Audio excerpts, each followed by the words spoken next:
Hi, this is Asa, and welcome to my audio experience. If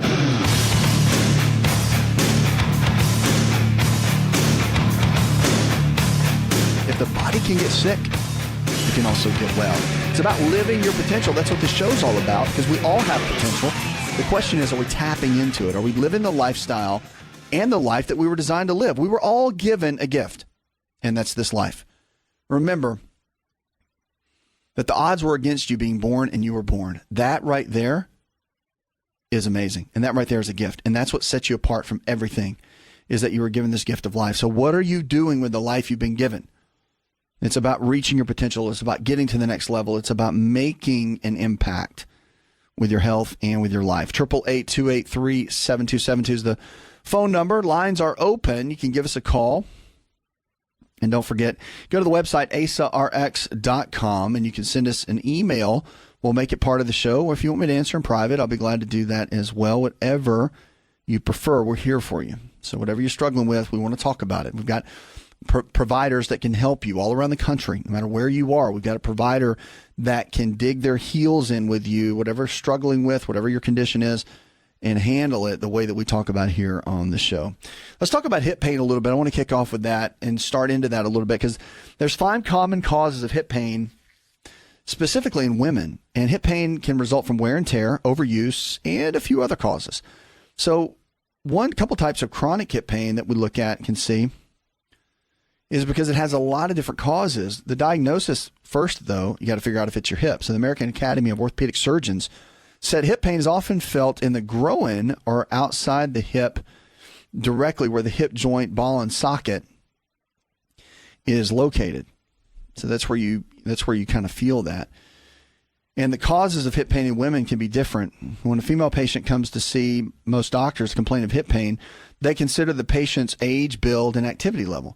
If the patient's a thin 20-year-old runner or a heavy sedentary 80-year-old grandmother, there's a lot of the possibilities are very different.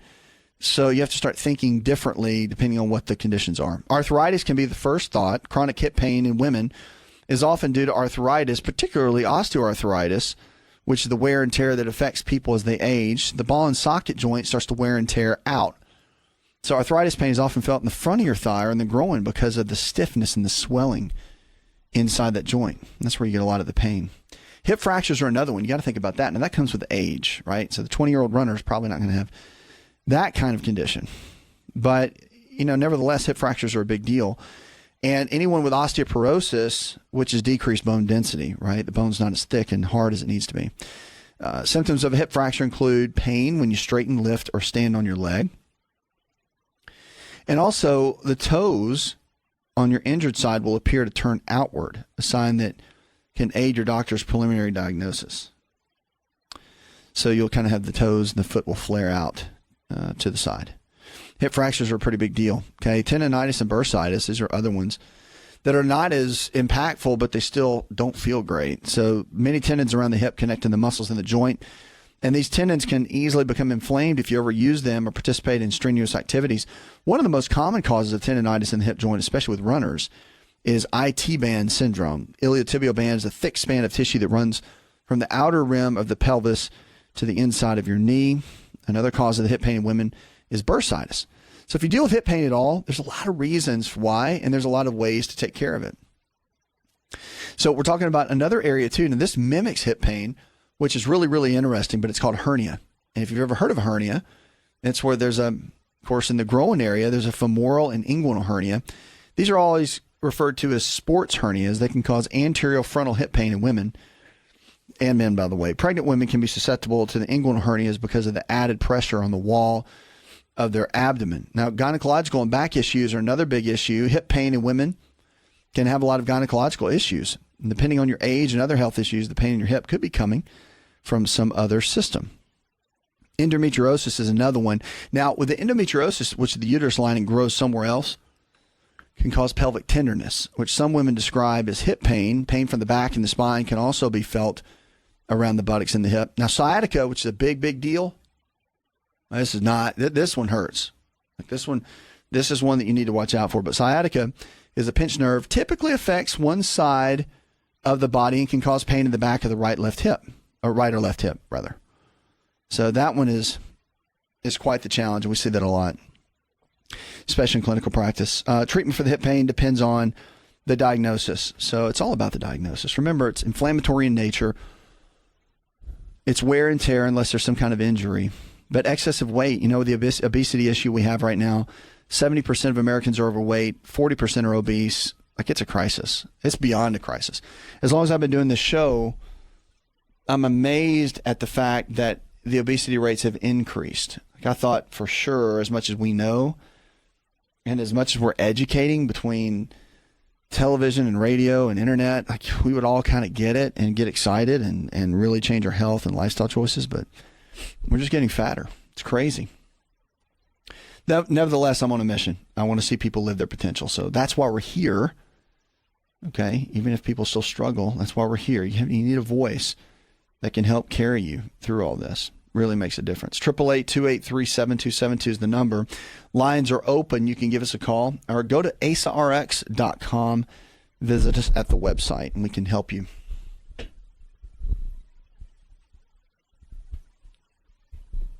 Let's jump on the phones here. I see you waiting for me. Let's go to Ava. Hi, Ava.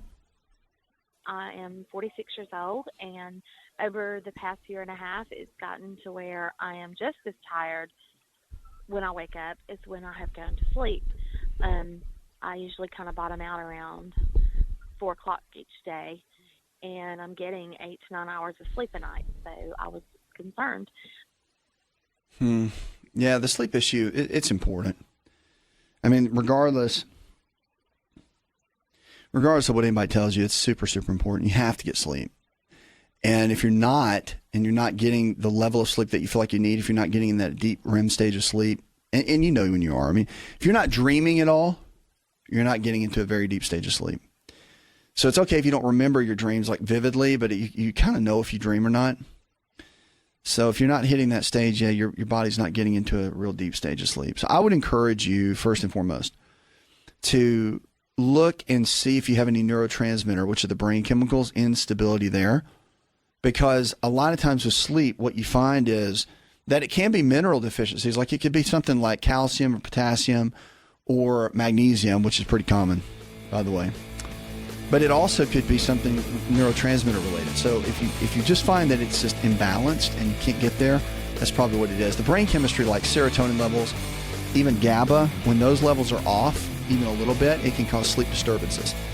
So check out your routine. Like, make sure you've got a good, solid routine every day, that you're not sporadic in the way that you go to bed at night, that you've got a good sleep hygiene, as we call it, and that you've got a good routine going each day. That's the first thing you got to check. Do that for like a week, and then you can let us know. I get the testing done, though, for the neurotransmitters. If you can't find a doctor to do that, let our provider team know, our lifestyle providers. They're all around the country that can help you.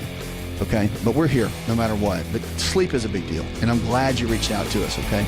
We'll talk soon. 888-283-7272. We'll be right back. If you're looking for increased strength, increased endurance, and better recovery, then look no further than an all-natural nutritional supplement called creatine hydrochloride. Concrete is the brand, and it's the most absorbable form of creatine hydrochloride found today. Now, creatine is not just for athletes. You've probably heard that before, but creatine hydrochloride is for the everyday person looking to improve their health. Listen, I started taking creatine in college when I was a strength and conditioning coach at Florida State University, and I've taken it ever since my college years, and it's made a massive difference in my life. Everything in my body, I believe, is functioning better because of creatine. Creatine hydrochloride I've moved over to using Concrete, and it is the best form of creatine on the market. Concrete creatine hydrochloride is available at most Walmart stores and on Walmart.com or any store that carries nutritional supplements. Just make sure to look for Concrete brand creatine hydrochloride and watch your endurance, your strength, and your recovery and your immune system get boosted today.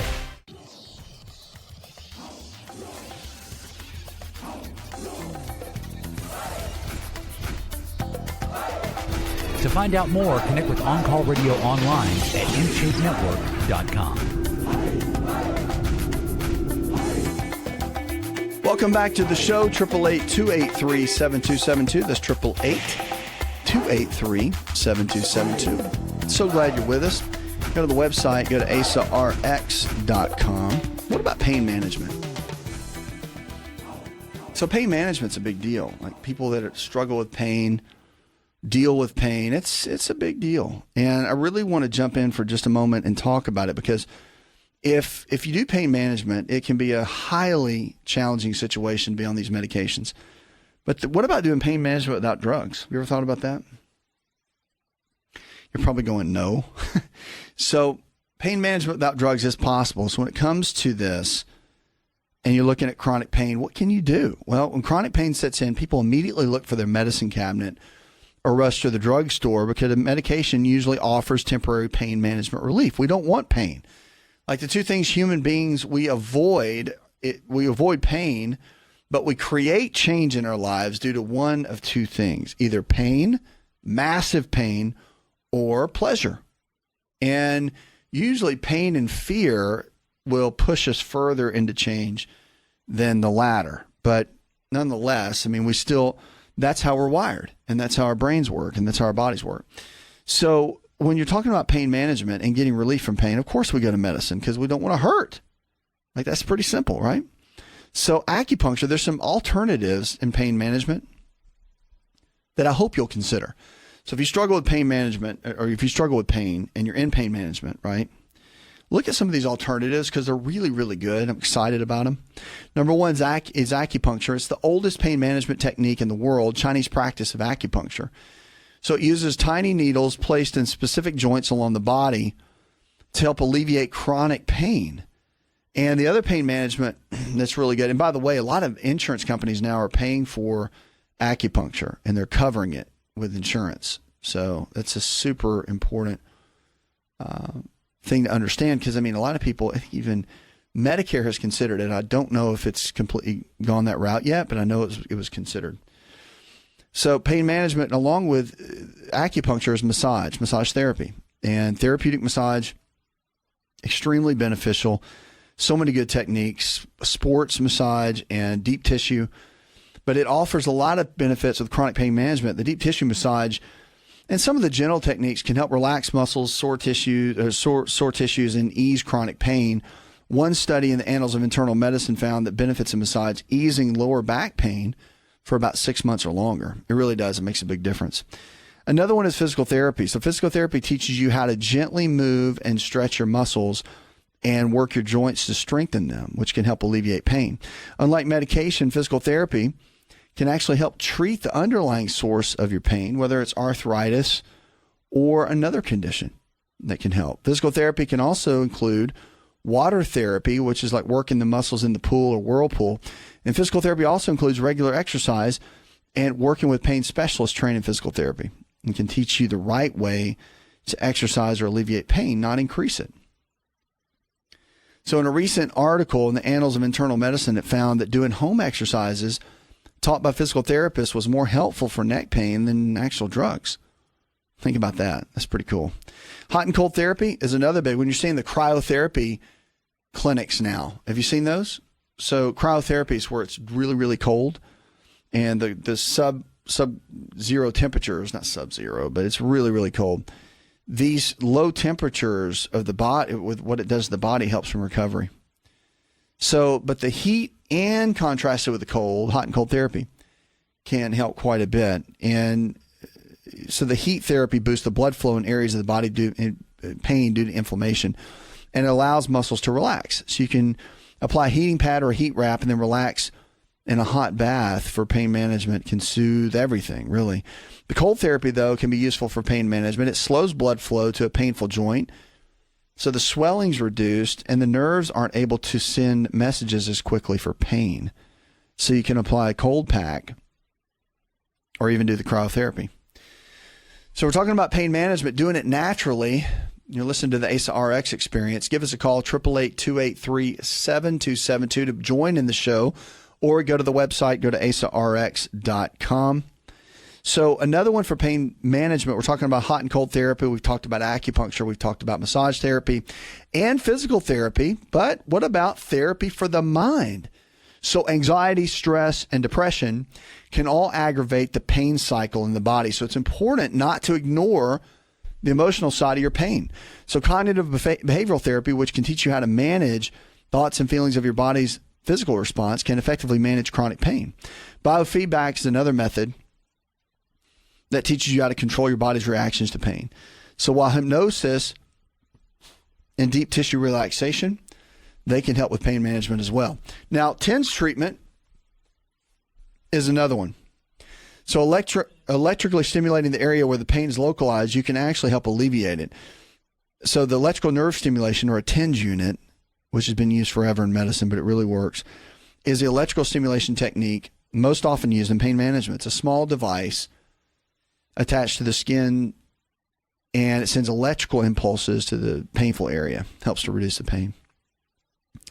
But the bottom line is with all these, I mean, you got to find what works for you. At the end of the day, if you've been taking a lot of medications, I hope you'll consider some of these, because it's really, that whole pain management cycle with meds, I mean, I get it. People love it. They get addicted to it, but it's a bad cycle. Like, the pain meds are long-term for your health and your brain and your mind and your body. It's just not a good cycle. So if you can come out with a new way of doing this, whether it's acupuncture, massage therapy, physical therapy, hot, cold therapy, TENS unit, whatever you have to do, like, just pick something. But maybe look at some of these natural options as alternatives to be able to help you along the way. 888-283-7272. Visit us online. Go to asarx.com. We want to see you live your potential. Like, that is what this thing is all about. If you haven't checked out the podcast is out every single day, anywhere that you can find the outlets: iTunes, Stitcher, SoundCloud, Spotify, all of those, Pandora. You can check it out and check out our podcast and all the latest episodes. Of course, you know, the radio show here goes to the podcast. That's how you can catch the previous episodes of that. Coming up, we've got more questions about your health, and can marijuana help my diabetes? That's a hot topic right now. Now we're getting into it, nitty gritty right there. So we'll be right back. Don't go anywhere. You're listening to the ASA RX Experience. Hi, it's Asa. I'm giving you a copy of my best-selling book for free to help you in your health journey today. I'll pay for the book. All you do is just cover the small shipping and handling costs. Go to asarx.com and get your free book today.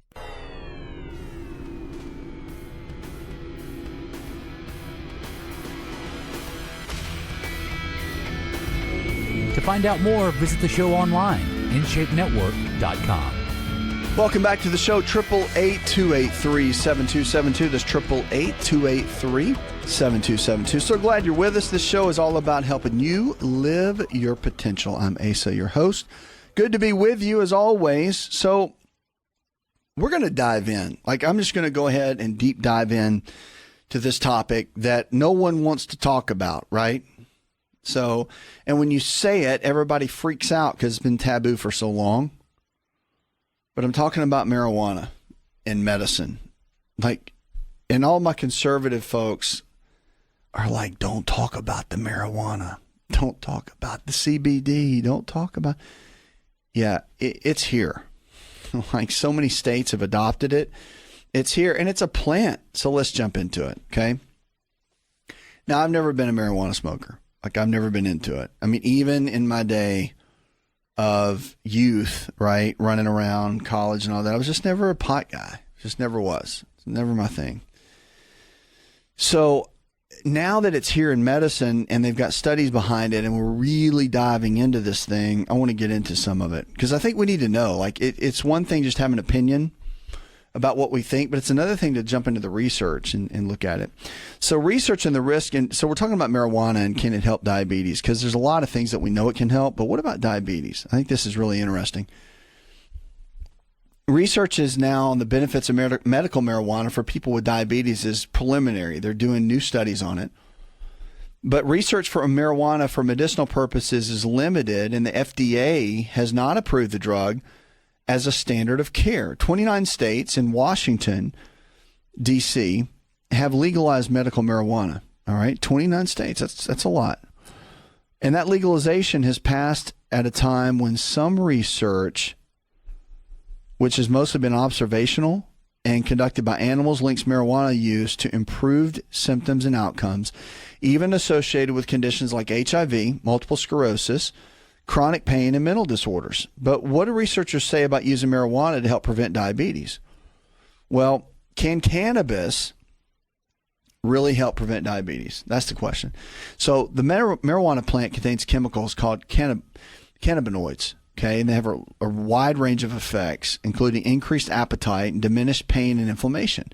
That all sound great, but really, what's the deal, right? So even with some of the preliminary research that suggests that medical marijuana may help improve glucose control and insulin resistance, doctors across the board aren't that fast to recommend medical marijuana for diabetes prevention.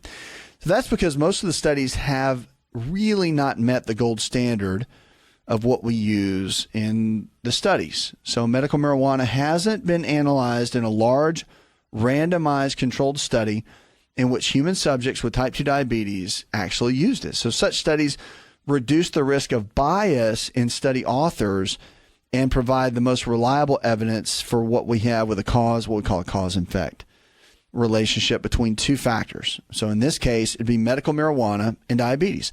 So we just have a correlative link right now. But with that being said, they did a study in the American Journal of Medicine, and they have some observational clues about how cannabis can affect diabetes, which I think is pretty cool. So they looked at nearly 600 adult men and women currently using marijuana, and about 2,000 had used it in the past. After fasting overnight, their blood drawn were screened for other health factors like high blood pressure, body mass index, and waist circumference. Compared with those participants who had never used marijuana, the people who used the marijuana had a 17% lower fasting insulin level and glucose level. They also tend to have smaller waistlines, so the level of obesity was down. Interesting. Their BMI was better. So the results from the latter study seem to support the conclusion that observational cross-sectional studies that were published about this in the British Medical Journal, that they were saying that about 11,000 participants were in this one. And they theorized that the anti-inflammatory properties of the cannabinoids may have led to the improved health outcomes of the participants. See, the whole may have thing, may have, might have, could be. But the fact that they're discussing it, I think, is great, because could it be that it helps? I mean, nothing's going to help diabetes more than a healthy lifestyle. Like, you can't go smoke pot and eat donuts and get rid of diabetes. Like, let's just call it what it is. Okay. Like, that's not where we're going in this conversation.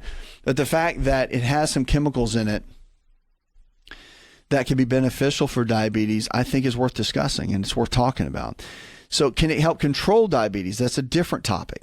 So studies investigating marijuana as diabetes prevention tool have not been conclusive. One study suggests the drug may be used to help relieve diabetes symptoms, which can be kind of cool, like diabetic neuropathy. This is in the Journal of Pain. So diabetic neuropathy, or painful nerve damage due to chronic high blood sugar, which may lessen the discomfort of inhaling marijuana. So cannabinoid receptors located in the nervous system across the spinal cord and brain appear to work on multiple planes to relieve pain, including decreasing the excitability of receptors, reducing transmission of pain signals to the brain, and inhibiting discomfort down the spinal cord. You're listening to the ASA RX Experience. If you're just joining in now, you can give us a call, 888-283-7272, to join the show. And if you just want us to answer in private, we will. You can go to the website, asarx.com. But we're talking right now about marijuana and can it help diabetes? Because I think it's an interesting conversation, just to say the least, about how marijuana can help any condition for that matter. I think we just hear marijuana and we all freak out, and it's like, oh no, but you'll take any of these other drugs that are so full of side effects. And then we look at marijuana, which I'm not like some marijuana fan, trust me. I just think it's interesting that we're now having these conversations and that 29 states have accepted it. Like, it's just an interesting time that in my lifetime I never thought I would see. So it's cool that we're having these conversations, because it does have benefits, and we're seeing that. And I think that when you talk about, I mean, it is natural, so it's a plant. So anytime we're dealing with any kind of something somewhat natural, it's pretty cool to see the way God designed it. Now, the whole getting high thing, that's a whole different topic. But the benefits and the medicinal benefits that can come from the cannabis is pretty strong. The THC is a whole different topic. But the CBD portion the oil that we're now seeing and using, that one is really powerful. So the barriers, just so you know, there's barriers to this research. And again, that's too technical, but I want to get into what a lot of the clinicians are saying. So clinicians agree that more data is needed, which is cool. The research is in the infancy. We all get that. But as far as the marijuana using medicinally to improve measures of metabolism for diabetes, there's a lot more unknowns than knowns. And it's way too early to make a recommendation for using cannabis for diabetes. So Troy Donahue, he's a physician, an associate professor right down the street from us in endocrinology and diabetes at the University of Florida. Although I'm a Seminole, go Noles. He studied the effects of marijuana use following bariatric surgery. So Donahue was previously at the University of Colorado in Denver, where he saw many patients with diabetes and obesity who use cannabis recreationally or medicinally for anxiety, sleep, or pain control. He notes that one thing clinicians agree on is that strains of marijuana that produce a feeling of highness, the THC, many of which are recreational, would not be advisable for people with diabetes because they tend to increase appetite. Yeah, for sure. So for people with diabetes, strict diet and weight management, it's crucial to help regulate blood sugar levels and increase insulin sensitivity. So what do doctors know? They know behavior changes like healthy diet and more physical activity, as well as approved medications for weight loss and diabetes, have been proven to halt the development and progression of the disease. So we know the risk and benefits, he says, and that makes the approaches far more preferable than medical marijuana for physicians to recommend. So what are the next steps? You know, one of the things they say, although medical marijuana, the legislation, that's kind of a big deal, it's getting passed in more states. The traditional physicians who rely on research and official U.S. medical guidelines, they're really waiting on the studies. So even though it's approved, doesn't mean your doctor's going to be cool with it. And a lot of guys and gals are jumping on the marketing bandwagon, and you'll just be an all pot clinic, right? So you go in and get your medical card and get all the marijuana you want. There's a lot of that going on. Just be careful with that. I get business and I get marketing. I just don't know that I'm a huge fan of that. I mean, that's capitalizing in a way. And I mean, just like the pain management clinics, which I think do a lot of good, by the way. Well-run pain management clinics that are not there, you know, as a glorified drug, you know, pushing mill, which they've busted a lot of those recently. But the really good pain management clinics that are doing great, they screen very well, and they don't just hand out pills to everybody. I really have so much respect for that because a lot of people are in pain. And if that's the case for a medical marijuana clinic, that's great. But if it's just solely for working it for profit, not cool. So just do your research. But I think it's worth talking about that more conditions are being talked about, like diabetes, for what medical marijuana can do and how it can benefit, and the different parts of it that can really make a difference. So you gotta respect that we're seeing that more and more. 888-283-7272. That's 888-283-7272. Give us a call or go to the website. Go to asarx.com. That's asarx.com. If you haven't checked out the podcast, please do. You can look up at any of the outlets: iTunes, Stitcher, SoundCloud, Pandora, Spotify, any of those. Look up Asa RX Experience and you'll find it. Of course, we get the radio shows from the day we post there, plus original content, interviews, celebrity interviews that you don't want to miss. Want to turn back the clock 15 years and have more energy? This is Dr. Asa telling you to just breathe with LiveO2. LiveO2 delivers the right amount of oxygen we need for optimal health. Go to liveO2.com. That's liveO2.com.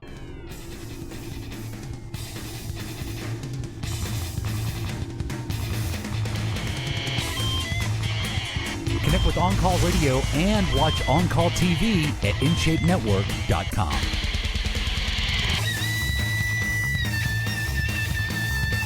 Triple 8-283-7272. That's 888-283-7272. So glad you're with us. Check us out on the web.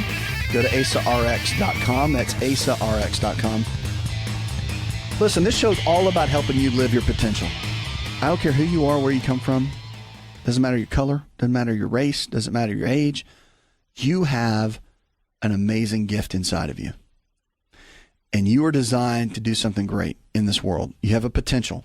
And I would beg to say that you have not even reached that potential, not even scratched the surface of who you were designed to be, that you've been stuck in a rut for a long time and doing the wrong path and following the wrong path of who you were designed to be.